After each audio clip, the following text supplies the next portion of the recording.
चलिए अगली बड़ी खबर का रुख करेंगे। सावरकर पर एक बार फिर से राजनीति तेज हो गई है। एक तरफ आरएसएस प्रमुख मोहन भागवत ने कहा है कि सावरकर को बदनाम करने की मुहिम चल रही है, तो वहीं दूसरी ओर एआईएमआईएम चीफ असदुद्दीन ओवैसी ने इस बहाने बड़ा हमला किया और कहा कि आरएसएस महात्मा गांधी की जगह सावरकर को राष्ट्रपिता बनाना चाहती है।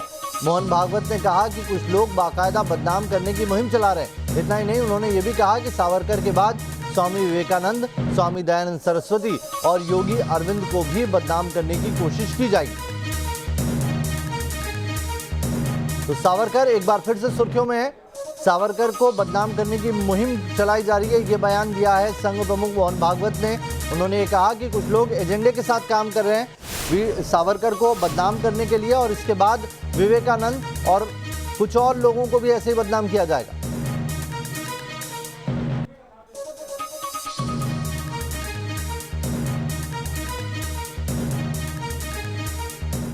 सावरकर जी को बदनाम करने की मुहिम चली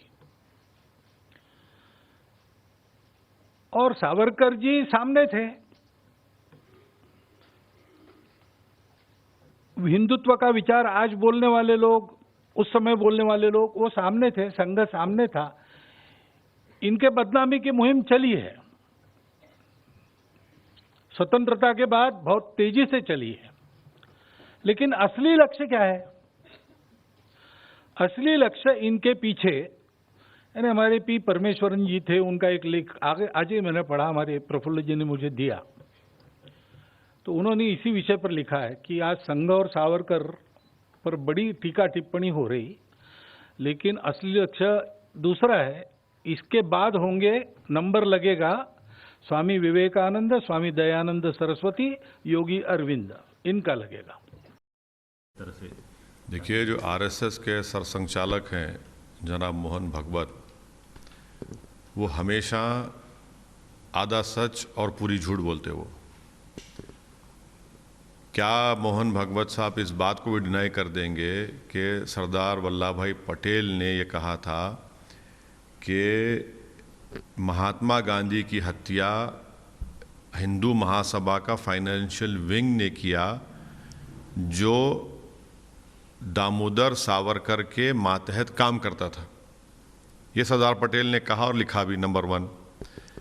दूसरा ये कि क्या वो इस बात का भी इनकार कर देंगे कि justice Kapoor commission of inquiry ने अपनी रिपोर्ट में कहा कि सावरकर महात्मा गांधी की हत्या में कॉम्प्लिसिट है, कॉन्स्पिरेसी का हिस्सा है।